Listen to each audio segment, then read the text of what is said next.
Hello and welcome to Politically Speaking. I'm David Shearman. Our program today is going to take a little bit of a different turn because we're going to be in conversation about Bill 148. And if you're not familiar with Bill 148, it's the Fair Workplaces, Better Jobs Act that has recently been introduced into the Ontario legislature. The most dominant or prominent feature of the Act is, in fact, the raising of the minimum wage. And this is causing a lot of conversation, a lot of discussion, and I'm sure at every coffee shop in Owen Sound there's been at least one conversation about this. So I welcome today Scott Gregg, who's a member of the Owen Sound City Council. Scott. Good morning. And Peter Reeser of the Owen Sound Chamber of Commerce. Francesca Dobbin of the United Way of Bruce Gray, and David McLaren, who is a local writer and broadcaster. We're going to kind of have a conversation about this issue because it's important. And just to give you a little bit of background and just a little bit of framework around Bill 148, what it does, and this is probably the most talked about part of the bill, is that it will increase the minimum wage to $14 an hour in 2018 and $15 an hour in 2019.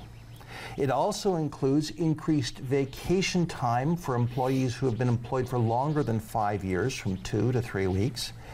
It puts in place a 3-hour minimum call-in for scheduling, and employees who are called in or who are sent home are required to be paid a 3-hour minimum, and they must have 48 hours notice for those shifts. There's a paid emergency leave clause, a leave for the death of a child or crime-related disappearance, increased family medical leave, no requirement for sick notes on behalf of employers, and increased enforcement penalties, as well as a number of considerations surrounding temporary workers, temporary employment services, and how people who are employed by temporary agencies are paid. So, friends, welcome. Good to have you here. Good to be here. Now, I guess what I'd like to do is, this has been an important issue in Owen Sound because for the first time, I think, Scott, the city has taken a position on Bill 148. Is that correct? Yes, we did. And what we did is supported a motion that I made a couple months ago, which was asking council to support the Ontario Chamber of Commerce's call for an economic feasibility study on this matter. It's not that we're all in agreement that wages need to increase and people are stressed, and in particular people are working too many part-time jobs and trying to juggle. So I think we're all in agreement in those primary concerns. This one is such an increase so soon. How does it affect our community? And communities are all different. And I know you mentioned, Mr. McLaren, that it is a fair point to realize that Owen Sound is different than Toronto and Windsor. So we are unique and we have our various challenges and attributes at the same time. So this should be looked at a little further and more extensively before just rolling it out so quickly on business. So basically the council motion was a call for further study. To support the Ontario Chamber of Commerce's position, yes. Yeah. Now, Peter, you presented on behalf of the Chamber of Commerce and you presented their position. What would you summarize the Chamber of Commerce, the Chamber of Commerce's position on Bill 148? Well, there's two things. Number one, and I think it's very important for the viewers to understand this.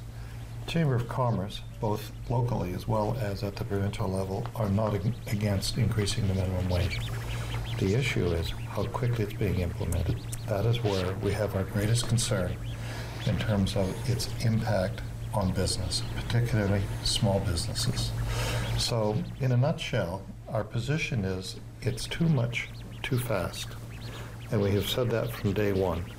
We believe that the minimum wage increase, as proposed by the provincial government, should be spread out over up to 5 years, rather than the 14, 15 months, which is unprecedented, I might add, in North America in terms of increasing minimum wage that quickly. What's the current minimum wage, though? What's the current minimum wage? I believe it's $11.70. $11.20. No, No, it's $11.40. It's going to $11.60 effective October 1st, and that was announced last March. Okay, so 11. Let's, because we're just on the cusp of October. Let's use 11.60 for a conversation, because I think that's a reasonable position. But it has been much lower, and it's been increasing gradually over the years. Okay, so that's the position of the Chamber of Commerce. Basically, it's too much too fast. Let's extend the run out of the implementation. That is correct. Okay, Francesca, what's your perspective on the minimum, on these changes? What we have right now is not working. We have too many people working part-time jobs, too many people who are going to the food bank, too many people accessing community services that have a job. And a job should lift you out of poverty. And so our position is the longer you stretch this out, inflation will just eat away at that increase. So, making it over 5 years, it just devalues it over time. We need to get there now. There was a freeze on the minimum wage, I think it was in the 90s, like for 10 years there was 0 increase in the minimum wage. And we're still catching up from that. And so our position and our thoughts around this is that we have too many people that are accessing services to get through life when they have work. It's interesting. There was a wonderful calculator on the Bank of Canada website. It's called an inflation calculator. And just for the sake of conversation, I took my, when I started in the workforce when I was 14 in a part-time job, I was paid at, I was working for Dominion Stores, and it was $1.50 an hour. It was a wonderful wage. I did all kinds of things with $1.50 an hour back then. I bought a car. I had expensive girlfriends. Well, I had girlfriends. I won't say some were expensive, some weren't. Do you remember what gas cost back then? I do, actually, because I'll tell you what the gas price was. I had a Toyota Corolla that ran on premium gas. Wouldn't run on regular. It was a high-performance engine, and it required premium gas.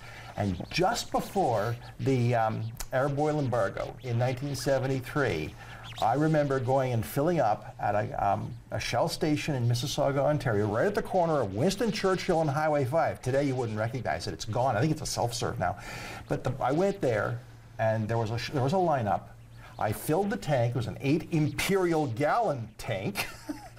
And I paid, I paid 29 cents a gallon for that, for premium. And I paid with a $5 bill, and I got change back. Now, what's $1.50 worth in today's economy? I can tell you exactly. It's worth $10.70.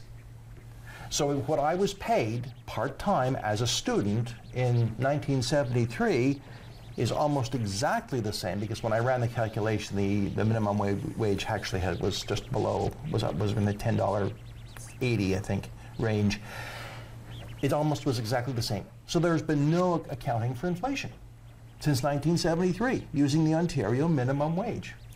So I think that, at least that makes the point that something's got to change, but how it changes and what changes is the question we want to talk about.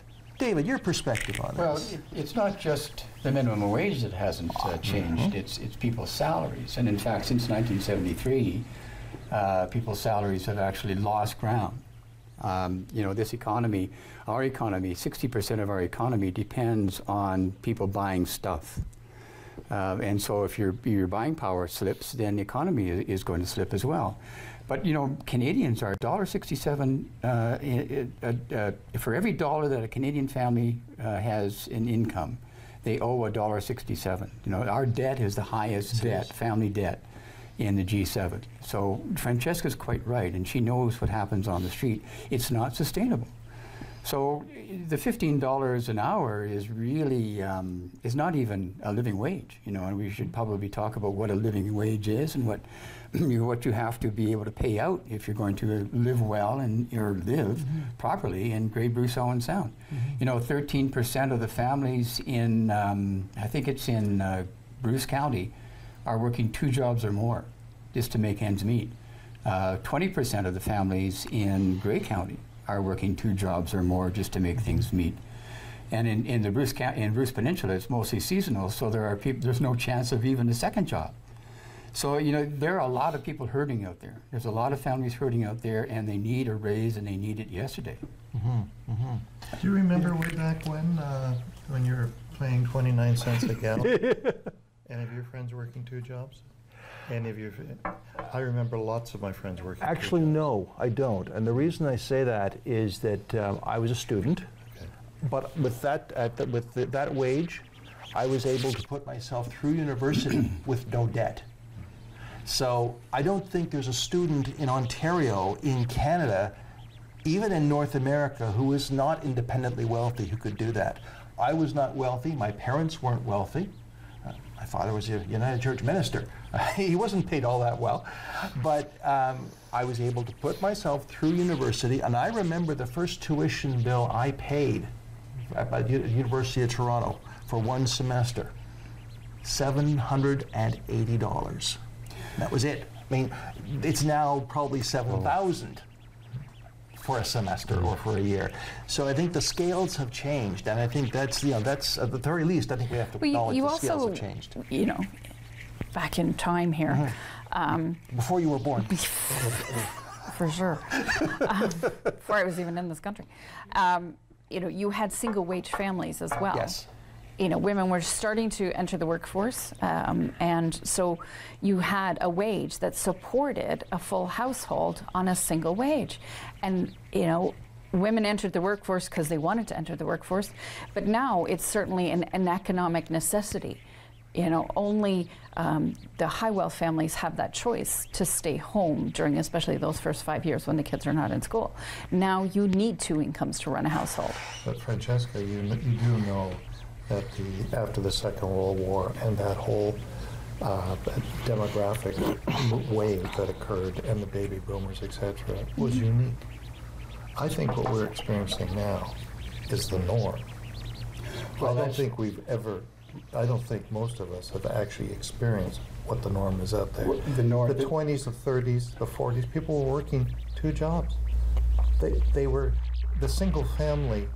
The family with 1 person sustaining is unique from after the Second World War till about 10, 15 years ago. Peter, you're asking us to accept the 1930s, the post-Depression era, as the norm, and I don't accept that. Surely we can progress in a society where people don't have to work 2 jobs. They don't have to. They don't have to fall into the poverty gap that people are falling into here. Do you know that 41% of single parent families in Grey Bruce, in Owen Sound and Georgian Bay, 41% of them are living on less than half of what the low income cutoff is. Think about that. And most of those families are headed by women who are forced to work 2, maybe 3 jobs and still bring up kids. Now, I could not do that. How they do it, I don't know. You know, you have to really give them all full marks for courage and for resourcefulness, because that's got to be a hard thing to do. I think it would be very difficult to do. So, you know, asking people to go back to recession, post-recession times, and be satisfied with 2 jobs, David, is not, I don't think, what we should be striving for. You know very well that jobs in this area have fallen from good manufacturing jobs, and they're still falling away. And they're not coming back, David. And they're not going to come back, and they're very poorly paid service jobs.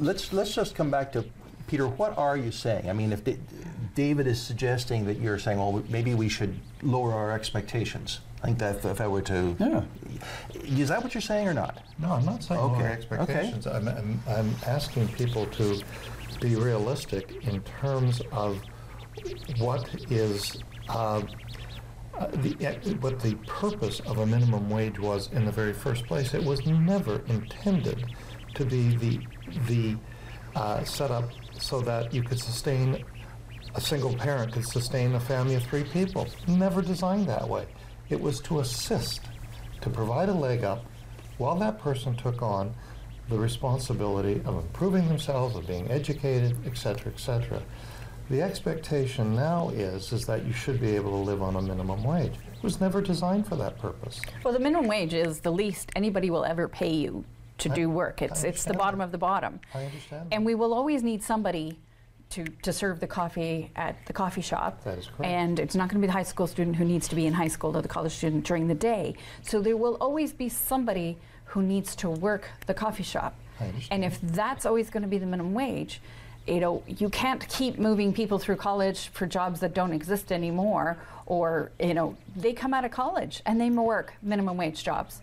The jobs, the entry level now is minimum wage. You can have a 2-year college diploma in something, and here's your minimum wage jobs. PSWs are $12 an hour. There's no, it used to be that social contract that we have in Canada of, work hard, get an education, and you'll be able to participate in society. And that does not exist anymore. People are working 3 jobs. We have predatory employers, there's wage theft, and that's a lot of things that are encompassed in this bill as well, is protection for the workers. That's the whole point of this. But I also believe that they have an individual responsibility as well. Well, I think people have an individual responsibility. And in fact, the people that I've talked to who are struggling take it under their responsibility and say, I've got to do this. This is what I have to do in order to keep my family together, so I'll do that.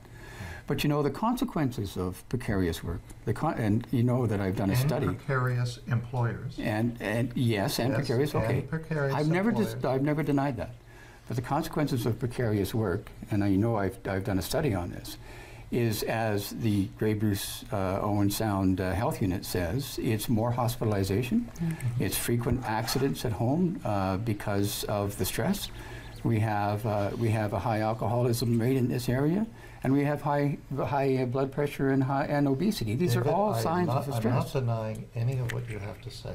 All I'm saying is that on behalf of my members and the voice of the Ontario Chamber of Commerce is the implementation of the minimum wage is being implemented too quickly, and there will be severe financial consequences. Well, let me rebut that, because in fact most of the research that I've seen over 7 decades indicates that there is not a significant increase in unemployment when you bring in a raise in the minimum wage.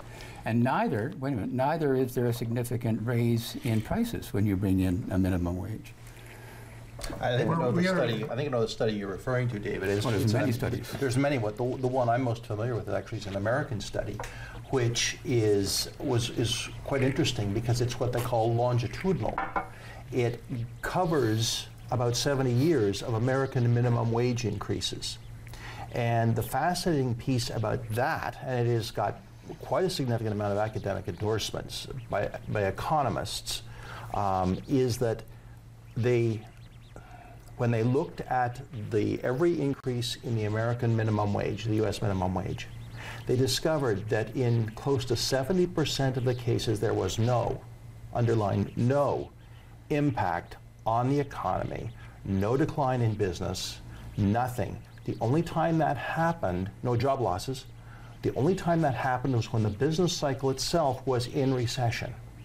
That's when there were impacts. But other than that, if the business cycle isn't in a recession, and you're more familiar with the business cycle than I am, that other than that time, without recession, it had a salutary effect on all employment, including the most precarious hospitality and food service, which I found absolutely fascinating. Because we don't have a similar study in Canada, unfortunately, because I think it would be fascinating to look at that one. But it's one study, and there are others. So I think that we've got to look at the weight of evidence, perhaps. The weight of evidence. Now that looks like, Peter, that does look like a pretty weighty study, I have to say. There's a couple issues I might comment to that. Sure, you're a private business person. I am in business. So first of all, when we're comparing ourselves to the United States, we have absolutely little to nothing in common in terms of social net and social safety structure to the U.S. So when they're arguing for a $15 an hour fair wage, you ask yourself, what kind of health care do those people have down there? And we have free health care up here. We have in no way anything, we are not comparable at all to the American rates of pay that way. And then this is, like we've seen those studies, what's different about this and unique is the amount of increase in such a short period of time here. And those studies aren't examining that type of endeavor and the interjection into your economy. They've all been So, 5-year introductions. yeah, so when you're making it more gradual, it's no different than me in my business where my most recent pay increases are staggered twice a year, and they're still higher than the 20-cent wage increase and minimum wage right now. And I should say I don't pay and never have paid minimum wage. I pay a rate of pay which is necessary for me to attract quality and good employees. So there's a couple of differences here, and then I think for a lot of employers too, and many of them are big, some of them are small, at some point there's a question where they're asking themselves, under this current government, do they want our business in Ontario or don't they? Because ultimately the realm of competitiveness, and I can go into it, people think costs of goods have went up. Instrumental, I'll use footwear. I can tell you, and it's a brand that you wear, Francesca, I can tell you that as far back as 1998, the shoe is the same price as it is now. The wholesale cost in that unit is up $2. So the companies manufacturing these products are under such intense global competitiveness, they will shift that production to where the cost of production is most in their favor. They have to be mobile, no different than banks moving around in today's economy. They must be mobile, they must make money, they must keep those costs under control. And you try to pass that along knowing that you can't just increase prices, because there's a very quick reply to this. Oh, well, you just increase prices. That's not fact. That's not reality. So a lot of companies say, you've increased our hydro bill so much in the last 5 years. You are forcing changes, capital improvements on our business or capital works due to accessibility. And we were always able to deal with that in-house. We never had problems. You're killing us with regulatory issues. Workers' comp, CPP, EI. At the end of the day, dear Ontario, dear Premier, do you want our business in Ontario or don't you? Because someone else does. And that's the way a lot of companies will react with changes like this when they come in such a short period of time. It's interesting you use footwear. I was thinking of, I happen to have bought the same model of footwear for about 20 years from the same company, who shall remain nameless. And yeah, the prices have gone up, but I suspect it's also exchange. So there are a lot of variables there. I also noticed, to make your point, Scott, is that the place of manufacture has changed. Most of it's in Southeast Asia. This particular manufacturer has a lot of plants in Southeast Asia. So that's the way I guess they cope with the cost of materials, the cost of doing business, all those things. Well, and in Canada, we can't compete with Southeast Asia. We can't. The auto sector can't compete with $5 an hour in Mexico. So what is it that we really need up here? And really, the conversation is really probably not so much about minimum wage, but what kind of an economy can we grow in Ontario and Canada and in Grey Bruce Owen Sound? And I know that the Chamber has been asking themselves the same question. So, you know, the legislation is going to go through, right? And there's a bunch of people who really need it. So let's start, maybe not this session, but let's start talking about what it is we can do in Grey Bruce Owen Sound that would raise people's wages, get some good jobs going here. And actually, we're going to take a break very shortly, not quite yet, but I do want to come back to this issue because, Scott, the city has had some very interesting initiatives around attracting employment, which we'll, when we go after the break, we'll speak about, because I think that the nature of employment in this city and in Grey Bruce is absolutely changing. I was talking to one of the city staff who, with this new YouTube video has attracted far more interest than they ever imagined. So we'll give you a chance to talk about that after we take a break. But I think all of this is incredibly helpful, because I think what it says to me is this is a more complex issue. I hear David, your clarity around the need and for people who are on the edges, Scott and Peter, your comments about the needs of business, Francesca, your comments about single families and people who are really on the edges and who are deep in poverty. These are all incredibly important issues that are part of what unfortunately has been boiled down to one or two issues. And it's, as I think we're discovering, it's a whole lot more complex than any of us can imagine, as it always is. And on that note, I'm going to throw it back to my producer, and we're going to take a break, and we're going to come back and have more conversation about Bill 148, the Fair Workplaces, Better Jobs Act. Friends, I'm David Shearman. This is Politically Speaking. We'll be right back.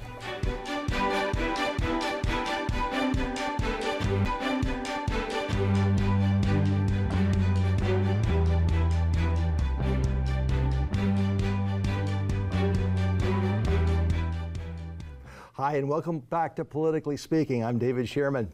My guests are Scott Gregg, Francesca Dobbin, David McLaren, and Peter Reeser, and we're talking about Bill 148, the Fair Workplaces and Better Jobs Act, which has caused a huge amount of conversation around Grey Bruce and across Ontario.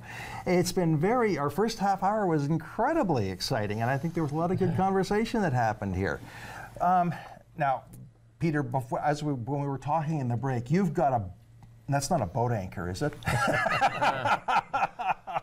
No, but I was mentioning the fact that today the Ontario Chamber of Commerce and the coalition that it has been working with, who actually hired a highly reputable economic research firm that the provincial government uses to take a look at what Bill 148 would mean to the business community and to the Ontario economy. Part of it was released in August. The full report is being released today, and actually it'll be on our website at www.oschamber.com. One of the most important things that have come out of the final study is this, and I think both. And you've read all 200 odd pages?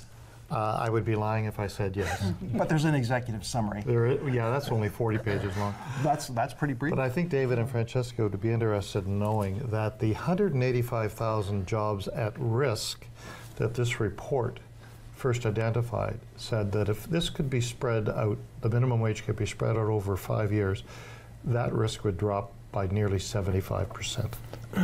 So does that report go into the potential positive side? Because I think absolutely it was okay. Because it was absolutely said at the August summary that it didn't look at the potential where there's more disposable income in the economy, and that was not part of the original piece in August. That's not true. They did indicate that their analysis indicated about $1,300 net would be available to those homes that receive the minimum wage increase.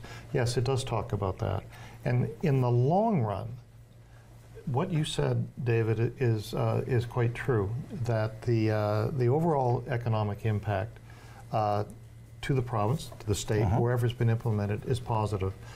The issue is how quickly it's being implemented. There is a negative effect if you try and implement this in the next 18 months. The Fraser report says the same thing. The TD Bank today said exactly the same thing. Oh, no, not quite. David, yes, it did. David, the very. Well, okay. David, I'm going to let David have his say too. No, I want to finish that last report. Go ahead.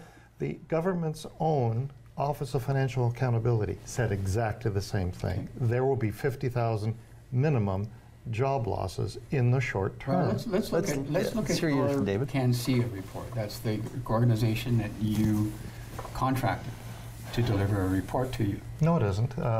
Yes, I'm sorry. Yes, it is. Yes, the CanSIA one, yes.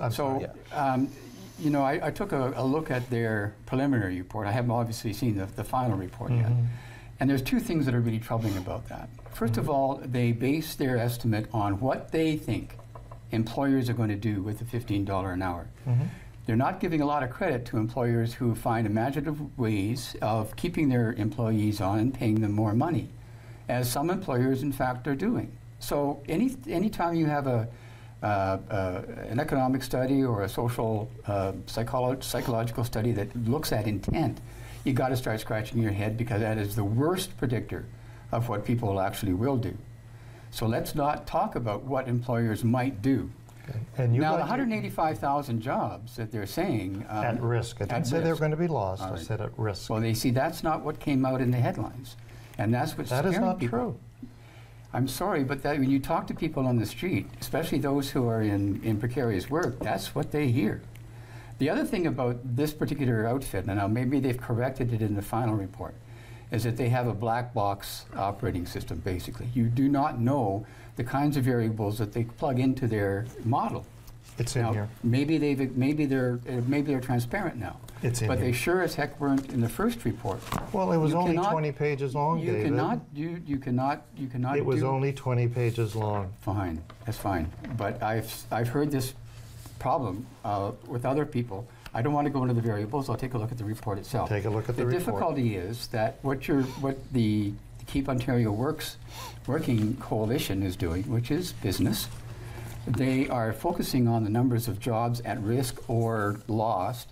People are hearing there's going to be 1,000 jobs lost in Grey Bruce, Owen Sound, and they are saying maybe I should be satisfied with $15 an hour and find another job to work on. It's That's what I'm hearing. Let me just That's what I'm hearing let from me people. interject It's here. not what it's saying. And that's what I'm hearing from people. Let me That's what interject. you're hearing. That's what your communications are delivering. Let me It's interject absolutely here wrong. and just throw in another sort of thought before I turn it over to you, Francesca. I happen to have a family member who teaches culinary management, and as such, he's a professional in the hospitality industry. And what was really interesting is we've had this discussion because the hospitality industry is one of the more precarious Absolutely. and most affected. His point certainly leads to support what you said, David, because he said what will happen, in his experience, is that there may be job losses, but that won't be the only part of what will happen. He said employers will be innovative. They will figure out ways to be efficient. They will figure out ways to make things work, to maintain their price competitiveness within their market in the food and hospitality industry. And he said, prices may go up, but that's just one of many variables that they will use to make it work. Because, as he said, our goal is to make it work, to make a profit, but to make it work. And that's why why he believes in the creativity of the system. The other thing that I noticed, and while it sounds a little silly, it is apparently true. When the city of Washington, when Washington D.C. went to increase their minimum wage, the Washington Post reported there was a significant effect in the restaurant industry in Washington. The bad restaurants closed. In other words, the restaurants that were marginal couldn't compete. So you're right, there may be job losses based on a lack of competition or a changing nature of competition. Or a bad business plan. Or a bad business plan, that's true. So we come back to the point is there are many variables here. But Francesca, I wanted to ask you, we talked earlier about the living wage in Grey Bruce. Mm-hmm. I know the health unit has done this. What is the living wage in Grey Bruce right now, from your experience? We wrote the study. Okay, I'm sorry. I heard it through the health unit. I know. So right now, with a basic budget that does include life enhancements, so recreation, a bit of a vacation, an outing once a month, it's about $22 an hour for a single income in that household. Looking at everything. So food's been fairly stable, if not slightly down in price over the years. How long was your study of this? We did 2013 to 17. Okay, so 5 years. We hadn't updated it for a while. And so we put in things like shelter. Now rent right now, we're having this conversation in this community. The cost of rent, the cost of housing in this community, the crisis that's going on is through the roof. You know, you talked about hydro prices. We live the utility issues. So, you know, when you're paying 70-80% of whatever income you have towards your housing costs alone, it doesn't leave you the opportunity to be downtown, to go out to those restaurants, to access those businesses. That's where that disposable income that goes right back out in the community, because studies have shown that if you give low-income people more money, it goes straight back out in the economy. They go to the grocery store, they'll go to the restaurants, they'll go to the coffee shop, they'll go to the gift store, and they'll buy clothing for their kids? Yeah. It's not, and it's not going to be, they get the choice of not being at the big boxes. They can be at the downtown shoe store instead of being stuck at, you know, someplace buying shoes every 6 months because there's no quality to them.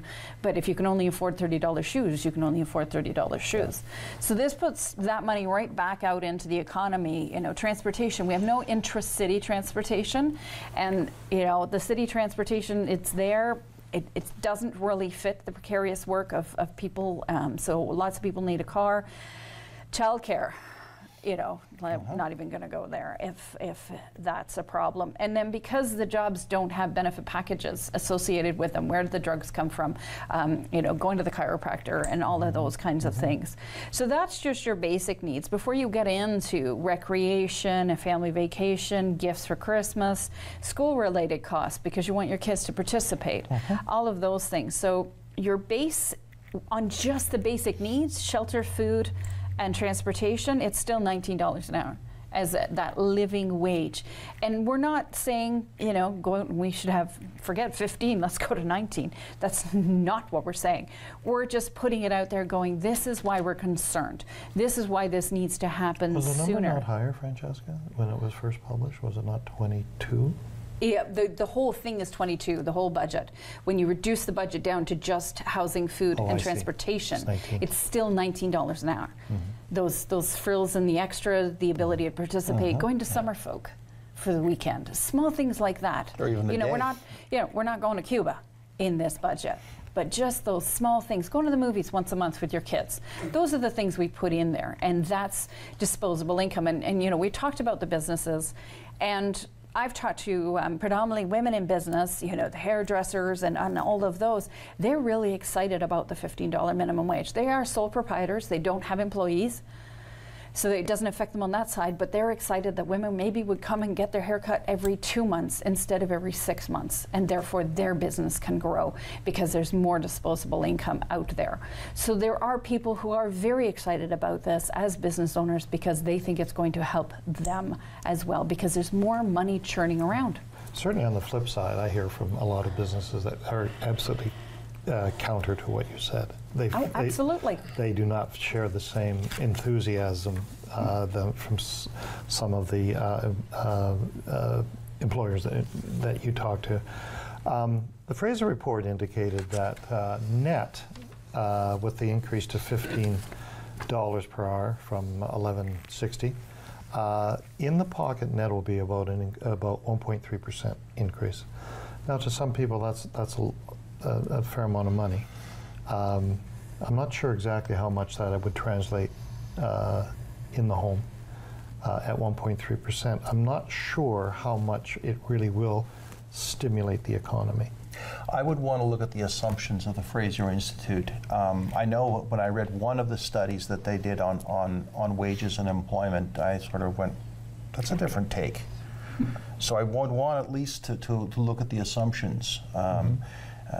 Just as I would look at the assumptions from the CCPA, Canadian Centre for Policy Alternatives. I think they all deserve to have the assumptions looked at very carefully. And I look forward to reading this too. Without question. Oh, really? Oh yes. You can have it. No, I'm not going to read 200 pages, Peter, but I do look forward to reading the executive summary on my screen at home so that I don't destroy trees. Gotcha.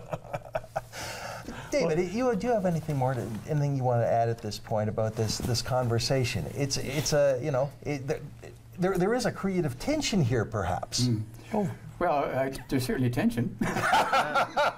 But is it a creative tension? Well, I hope so, and I think that once we get past this, right, yes, then we can start creatively looking at the things that we should be, as I mentioned earlier, economic development in the area.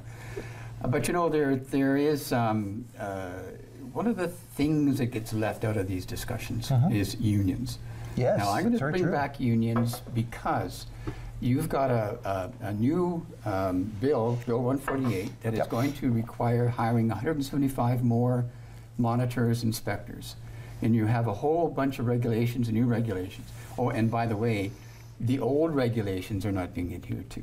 We know that. So we know, for Yes. example, that when the government does blitz surveys of businesses, that 78% of those are in some violation of the labor code. So we know, and we also know from anecdotal data, that a lot of businesses are simply not playing ball with their employees. So that's going to be a huge monitoring challenge for the government. It means more. Well, let me finish. Which I'm sure would drive you, Scott, up the wall because Probably. it means more administrative costs. But we're talking about two different kinds of businesses, though. You know, That's true. Yeah, I know a lot of businesses, and I don't know anyone that is abusing their employees and so forth. Well, I'm glad to My hear feet that. are on the ground, That's fine. and it can be an awful assumption to paint businesses in that context. I think Well, you I'm have only- to, I'm you have only to going- underline the word some. I'm only going to Underline the word some. Go ahead, I'm only David. going with Yes. what the ministry has found. That's right. And Very there's true. public documents, and you can find out that this is what they found, that 78% of, anyway. Sorry, point- the finish point- that, 78%? 78% of businesses are in some violation of the current labor code without all of the additional regulations that are coming in. Now, the point I'm trying to make here, and I'll get to it right now, is that you would think that a government would say, okay, you know, we're going to have a real struggle in monitoring all of these businesses. Why don't we see if we can't get workers to organize their own workplace? And in that organization, the workers themselves in conversation, because most of these agreements are in conversation, with the employers, come to some agreement about work hours, salaries, compensation for part-time work, et cetera, et cetera. David, is your proposition here that 78% of the employers are in violation of the labor laws? That I'm makes them saying that in the blitz, makes them bad employers. it makes them No. it makes them, no, they're not bad employers. Okay. Let's not put a judgment on it, but they're Well, in that's violation. what you're implying, though. But they're in violation. What type of violations are we talking We're about? talking Are about they wage theft, we're talking about safety training, we're Okay. talking about any number of the labor codes that are out there, mostly having to do with wages. And in fact, you know, the estimate from the government itself is that some $28 million is owed to Ontario workers because of things like wage theft and because of things like not being paid for overtime or for holiday Staff pay and things holiday. like that. Well, you're pretty good. I don't believe the 78%. I think it's absolutely. I'll show you the. It's on the investigated ones. And I'll show you my numbers, David, which you won't accept. Hey, just Whoa, that's not let's true. not go there, friends. Let's not go there. No. We're not going to descend into ad hominems here. But I think that without question, there are employers who are not living up to the standards of the existing law. I mean, just How not about place employees that aren't doing Well, it either? I've been trying to give you a break here, Peter. Trying to give you a break. You're killing me. But because if you want to see examples, just open your Toronto newspapers. They're there. And I'm aware of experiences right here in Grey Bruce, and you may be, Francesca, as well, of employers who are not being straight up with their employees and not in compliance. That's not everyone. Believe me, I don't think everyone's saying. So the risk to the employer-employee piece is, so when an employer is engaged in obvious wage theft versus admittance of, oh shoot, I forgot to do something kind of thing. Yeah. When it's purposeful. Which could be one of that 78%. Yeah. So when it's purposeful, the employee has the choice of just sucking it up and going along or filing a complaint. Well, it's a small community. You turn an employer into the labor ministry, you can get branded in the small business community and you won't get another job anywhere else. So it's suck it up.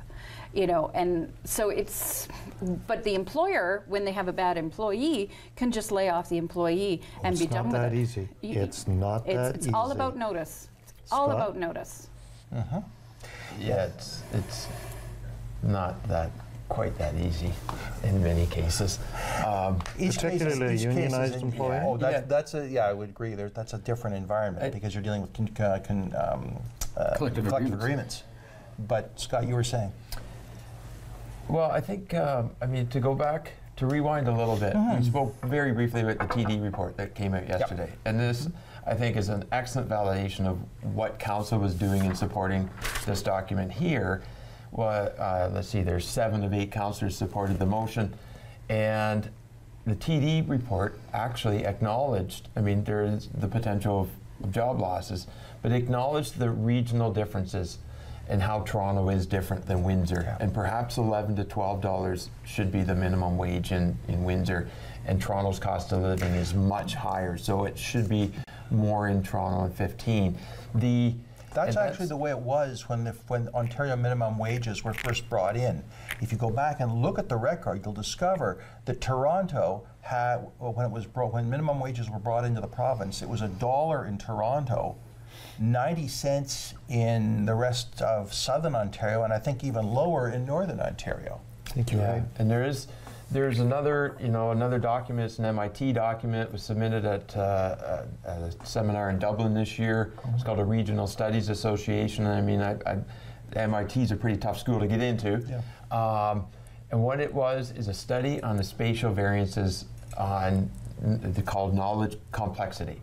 So what they looked at is where's the population in the top 40 metro areas in the U.S. and the number of patents that are being filed in those locations. And it's such a strong correlation, and it acknowledges the differences and the challenges in rural locations. And from that it was able to draw correlation to the voting patterns in the last U.S. election, and so forth, so forth. What does it mean for us? It means locally, in our economy now, we're a very retail-based economy in Owen Sound, and retail has service-based. And retail has became either you have to have a certain size of your community to succeed, yes. Or it just won't. It's not big enough, and people continue to want choice. So they're competing with the internet and so forth. So we acknowledge that in Owen Sound, the service base and the retail base is such a big component of the community. What happens if you lose multiple locations, if you have large facilities that all of a sudden close up shop? What's it matter to the taxpayer? Well, it matters to the taxpayer because these property owners now and businesses are able to go to the Property Assessment Corporation, get rebates and money back for vacant or non-viable entities that they're now sitting on, and the taxpayers locally are now picking the tax base. That. Yeah. So I mean, and we go, what about the people that are making $15 an hour? They're a married couple. They're making the median income $58,000 locally. You claw that back for tax reasons, it's about 50. These people are just getting by on what it takes to get by because they're not getting subsidies for various things. They're making choices. Maybe their kids aren't playing sports twice a year. They're only getting once a year. And we've got all these byproducts. We have what happens to your local hockey team and there's a notice right now or one court decision away from the OHL being players being paid. What happens when you increase the cost structure to an entity like that? It's not that the entity's not viable. It's that you're now applying significant cost increases to a junior A hockey team. At what point, they have to make money still. You can only increase your prices so high. A lot of their people aren't getting pay increases with this. They're on fixed income. At what point do they stop going to the games? And you've got this negative cycle that takes place. But this is you have to be very, very cautious with this. And you have to recognize the differences within Ontario too. Well, there's nothing that I can say that would dispute that because I think you have some valid points. But it's also an argument for putting more money into people's pockets so that they can spend it in this area. And if it went up to 55, I think it's somebody did a back of the envelope calculation, which is not something you'd want to put in a scientific paper, but nevertheless, it would cost, I think, $500,000 for Owen Sound businesses to suck up $15 an hour. but it would also put 5.5 million bucks into people's pockets, which they then, as Francesca has said, would spend locally. The same guy who did the back of the envelope calculations when the living wage in this area was around 15 bucks, even if it were only big box stores that paid a living wage at that time, which is a few years ago, of $15 an hour, it would put something like over 20 million back into the economy. Could I speak to that, David? Oh, by all means, Peter. So there, just one more point, and that is that that's part of the economic benefit that even the TD Bank would recognize. Yeah. I've talked to one big box store owner who, on the announcement of the increase in the minimum wage, made it abundantly clear to his employees that in order to maintain their profit margin, which is being driven by head office, and they don't make a ton of money, they're not the big fat corporate greedy people, he will have to decrease the number of hours that they work and have fewer staff on the floor. So the money is, at least in that situation, is not getting back into the community. Well, we're in a situation, I think, in this country, and it speaks to the larger question of what is economic development, how do you get that, not only locally, but also provincially and nationally.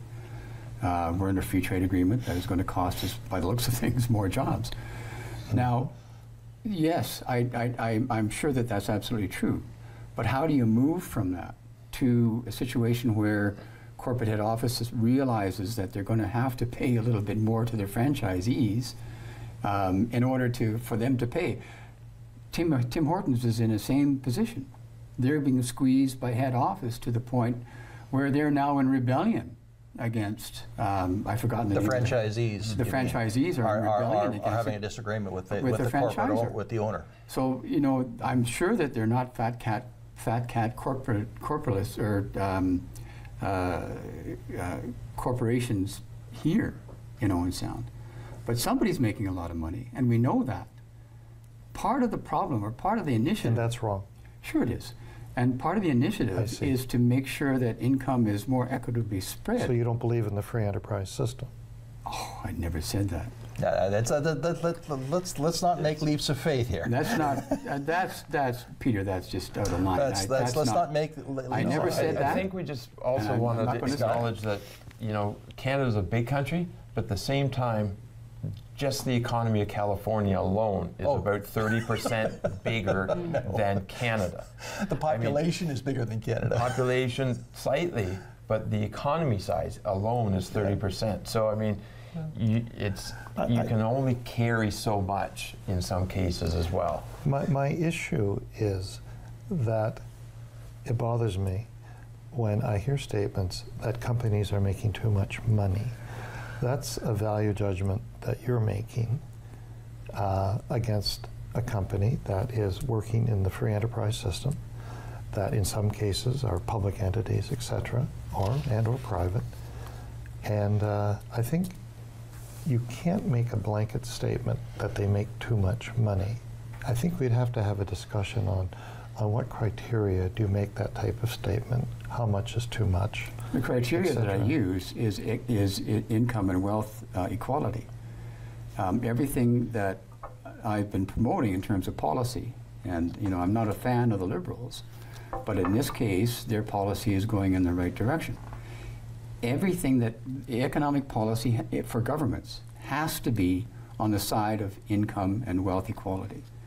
And this is, now, when you have CEOs of large corporations making 400 times what their average worker is, and that income is not being trickled down, and we know that trickled-down economy is not working. Oh, so then let's find another way of distributing the income. But you do understand that there are consequences to that type of discussion. There's consequences to the discussion we're having here. There's consequences to Bill 184, and there's consequences to not doing Bill 184. Exactly. But when we're tackling the issues of too much money, when you start delving into that and putting restrictions, more restrictions, etc., the outcome, some of that outcome will be companies moving, loss of jobs, etc.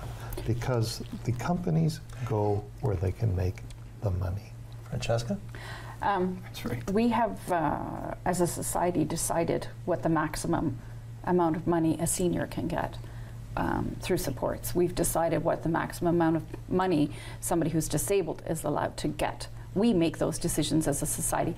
We decide how much the maximum somebody who is off EI and has no other resources makes.